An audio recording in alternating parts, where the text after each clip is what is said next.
Hi friends, இன்னைக்கு republic டேன்றதுனால ஸ்கூலில் கொடியேற்றி முடிச்சுட்டு நம்ம வெள்ளருக்கே புகழ தரக்கூடிய வெள்ளூர் கோட்டை தான் பார்க்க போய்கிட்டு இருக்கோம். இந்த கோட்டையை பற்றி ஏன் சப்ஜெக்டை நான் படிச்சிருக்கேன், இதனுடைய சுவாரஸ்யமான விஷயத்தை தெரிஞ்சுக்கலாம் வாங்க ஃப்ரெண்ட்ஸ். தமிழ்நாட்டில் உள்ள கோட்டைகளிலேயே வேலூர் கோட்டை தான் மிக சிறப்பு வாய்ந்ததாக சொல்லப்படுகிறது. ஏன்னா ஆங்கிலேயருக்கு எதிரான முதல் கிளர்ச்சி சிப்பாய் கழகம் 1806ஆம் ஆண்டு இந்த வேலூர் கோட்டையில தாங்க நடந்திருக்கு. விஜயநகர பேரரசுகளால் 16ஆம் நூற்றாண்டில் 133 ஏக்கர் பரப்பளவில் இந்த கோட்டை கட்டப்பட்டுள்ளது. இந்த கோட்டையின் கட்டமைப்பை பார்க்கும்போது அக்காலத்தில் ஒரு சிறந்த ராணுவ கட்டமைப்புக்கான உதாரணம் என்று சொல்லப்படுகிறது. ஏன்னா இந்த கோட்டை 5 கட்ட பாதுகாப்பு அம்சங்களோடு கட்டப்பட்டுள்ளது.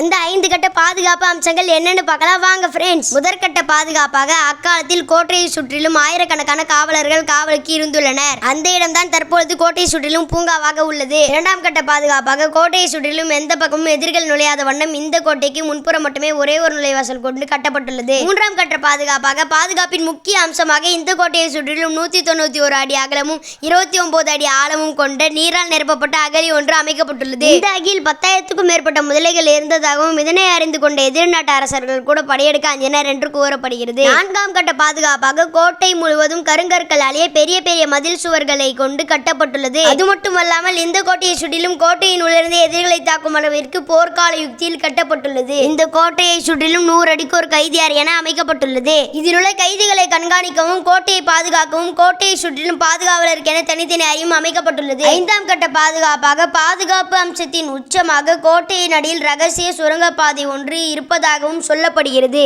இது மட்டுமல்லாமல் இக்கோட்டையின் மற்றொரு சிறப்பாக கோவில், தேவாலயம், பள்ளிவாசல் என மூன்றும் இக்கோட்டைக்குள் உள்ளது.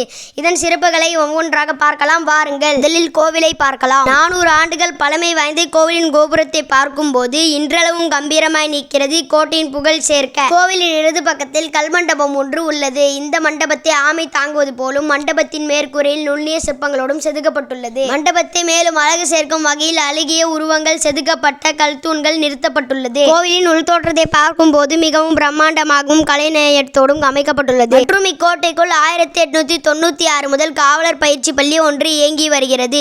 இப்பயிற்சி பள்ளி வேலூர் மாவட்டத்திலேயே மிக முக்கியமான பயிற்சி பள்ளி ஆகும். இரண்டாவதாக தேவாலயத்தை பார்க்கலாம் வாருங்கள். சென்னை அரசாங்கத்தின் கிழக்கிந்திய கம்பெனியின் ராணுவ அதிகாரிகள் மற்றும் ஊழியர்களுக்காகவே 1846ஆம் ஆண்டு இந்த தேவாலயம் கட்டப்பட்டுள்ளது. இந்த செயின்ட் ஜான்ஸ் தேவாலயம் வேலூரின் மிக பழமை வாய்ந்த தேவாலயம் ஆகும். மூன்றாவதாக பள்ளிவாசலை பார்க்கலாம் வாருங்கள். 17ஆம் நூற்றாண்டில் ஆற்காடு நவாபால் இந்த பள்ளிவாசல் கட்டப்பட்டுள்ளது. வெள்ளூரின் தொன்மையான பள்ளிவாசல்களில் இதுவும் ஒன்று. இது மட்டுமல்லாமல் 1999ஆம் ஆண்டு முதல் இக்கோட்டைக்குள் அரசு அருங்காட்சியகம் ஒன்று இயங்கி வருகிறது. இந்த அருங்காட்சியகத்தில் திப்பு சுல்தான் வாரிசுகள் பயன்படுத்திய நாணயங்கள், கிண்ணங்கள், வாள்கள் காட்சிப்படுத்தப்பட்டுள்ளது. மேலும் வடார்காடு மாவட்டத்தில் கிடைத்த பழமை வாய்ந்த சிலைகளும் காட்சிக்கு வைக்கப்பட்டுள்ளது. மேலும் சிறுவர்கள் பார்க்கும் வண்ணம் சிறுத்தையின் எலும்புக்கூடுகள் மற்றும் பதப்படுத்தப்பட்ட பட்டாம்பூச்சி, காகம், குருவி, ஓணான், பச்சொந்தி பாம்புகள் என பார்ப்பதற்கு நிறைய உள்ளது. இந்த ரிபப்ளிக் டேல வரலாற்று சிறப்புமிக்க வேலூர் கோட்டை குடும்பத்தோடு பார்த்ததுல எங்களுக்கு மிகவும் சந்தோஷம் தான். ஃப்ரெண்ட்ஸ், உங்களுக்கு வாய்ப்பு கிடைக்கும் போது இந்த வரலாறு சிறப்புமிக்க வேலூர் கோட்டையை ஒரு தடவையாவது வந்து பாருங்க ஃப்ரெண்ட்ஸ்.